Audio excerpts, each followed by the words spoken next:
Discipleship for Beginners. This is Chapter 3. May the Lord bless you, keep you, find you, overtake you with His blessings, with peace and victory in every area of your life by the blood of Jesus.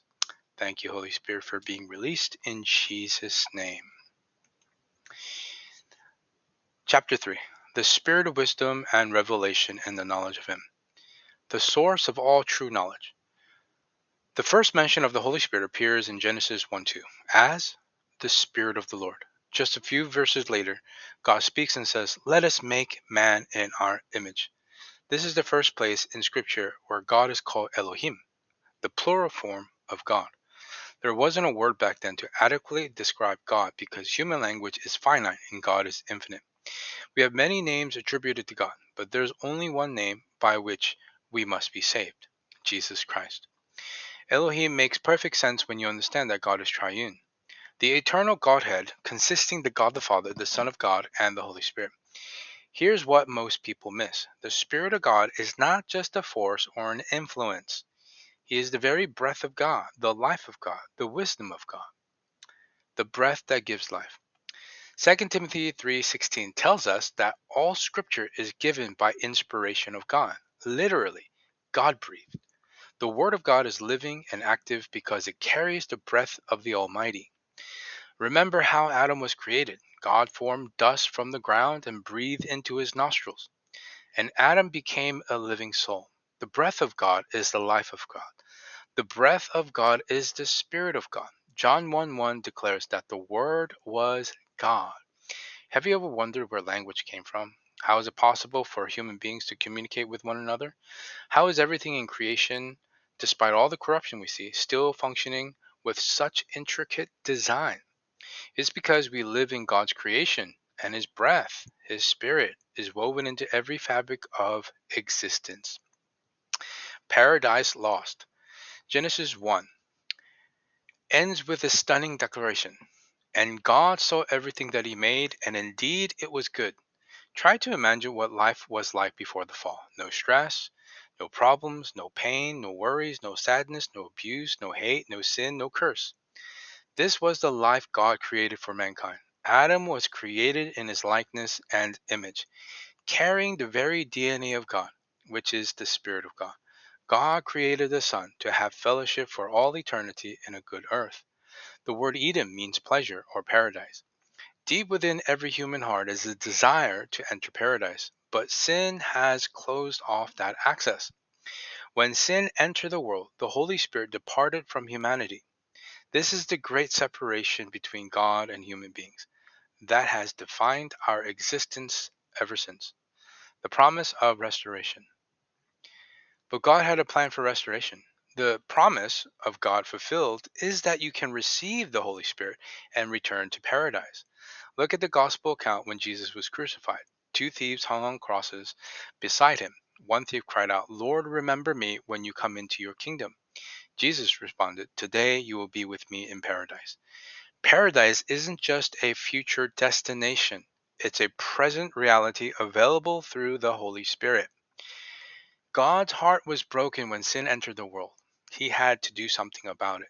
That's why he promised the Messiah would come to finish a work that only he could accomplish. Ever since the fall, man could not save himself. Humanity desperately needed a savior, and that savior is Jesus Christ. For all humanity, the only way back to paradise, back to Eden, back into the kingdom of heaven is through the Holy Spirit, the God who walks in the cool of day. Genesis 3 reveals something beautiful that was lost but is now found in Christ Jesus. God used to come in the cool of the day to walk and have fellowship with man. How wonderful that must have been to experience paradise. Means to experience the Holy Spirit. When sin entered the human heart, it brought all its atrocities, pain, suffering, anguish of soul. Why? Because the kingdom of heaven was taken out of man. But 2,000 years ago, God came down from heaven in the likeness of human flesh. The Word of God took on flesh.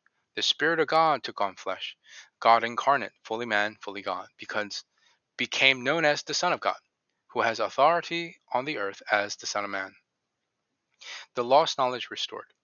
There are many mysteries to humanity because of our lost knowledge of the Holy One. But because of what Jesus Christ accomplished, we now have access to the spirit of wisdom and revelation in the knowledge of Him. This is the one of the Holy Spirit's most important titles because He reveals the lost knowledge of who the Most High God truly is. Remember when Jesus asked His disciples, "Who do men say that I am?" Some said Elijah, others said John the Baptist, but Peter declared, "You are the Christ, the Son of the living God." Jesus' response is crucial. "Flesh and blood has not revealed this to you, but my Father who is in heaven." Flesh and blood cannot reveal spiritual truth. Here's the reality in our day. When people are operating in their flesh and blood, living natural lives, they have no clue who God really is. Humans have no idea of God's true nature. They know how to keep traditions passed down through generations and cultures, but this often becomes another form of idolatry. When God is truly worshipped, He is worshipped in spirit and in truth, not through human tradition or religious ritual. Through sin, all who came after Adam became spiritually lost. The first Adam, representing all of humanity in that genealogy, brought the curse. But the last Adam, Jesus Christ, came into the world to save the descendants of the first Adam. Jesus spoke about how the first shall be last and the last shall be first. Adam was the first man on the planet, but because he sinned and brought a curse into the world, all who are in the world are affected by it. 2,000 years ago, Jesus redeemed us from the curse of Adam. He is now as the last Adam. All who come into last Adam become new creatures in Christ. The spirit of adoption. This is the promise of the Father. He will send the Holy Spirit, also known as the spirit of adoption, whereby we cry, Abba, Father. God becomes our Father again, lost but now found, just like the prodigal son, the parable of the prodigal son. Christ awaits you to come into Him so that you may become a new creature in Christ.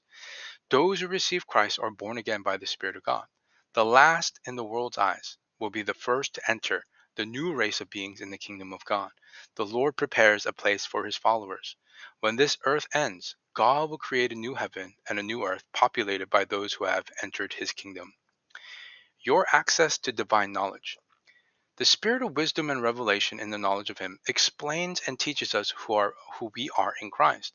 The Holy Spirit is the one who shows us everything that we need to know that is in the Word of God, the words of Christ, what the Father is speaking to us. The Holy Spirit helps us experience God. Like Adam did in the Garden of Eden, not as distant strangers, but as beloved children walking with their Father in intimate fellowship. The choice before you. You have two options for gaining knowledge about God: flesh and blood revelation, human tradition, religious practice, cultural Christianity passed down through generations, intellectual understanding without spiritual life, knowledge that pops up that doesn't transform.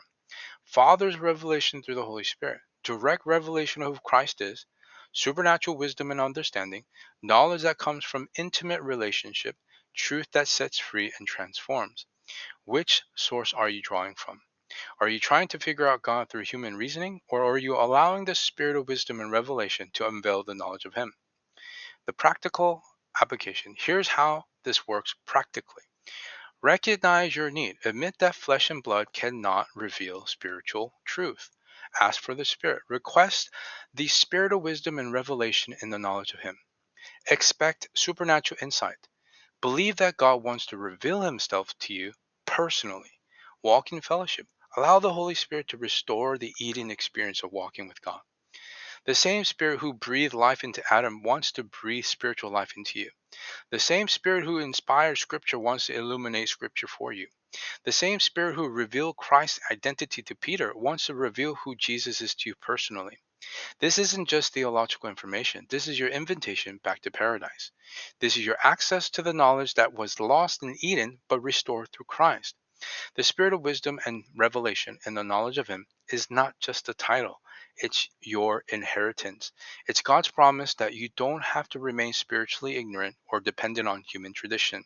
You can now know God personally, intimately, supernaturally, just like He always intended from the beginning. The question is, will you ask this? Will you ask for this revelation, or will you settle for flesh and blood understanding? Your spiritual growth depends on this choice. We are we are in need of the Holy Spirit. It's so vital. So we ask, right? The Lord Jesus says in the Luke's version, ask and you shall receive. Seek and you shall knock and what is it? Seek and you shall find. Knock and the door shall be open to you. This is really important. He says that if you ask, the Heavenly Father is pleased to give you His Holy Spirit. So this is what we do. Father, we ask for your Holy Spirit that you will fill us. Turn us unto you. Turn our hearts unto you.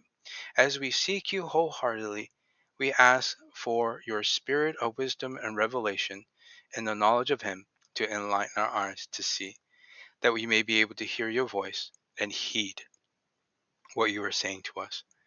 Thank you so much for this. In Jesus' name, amen.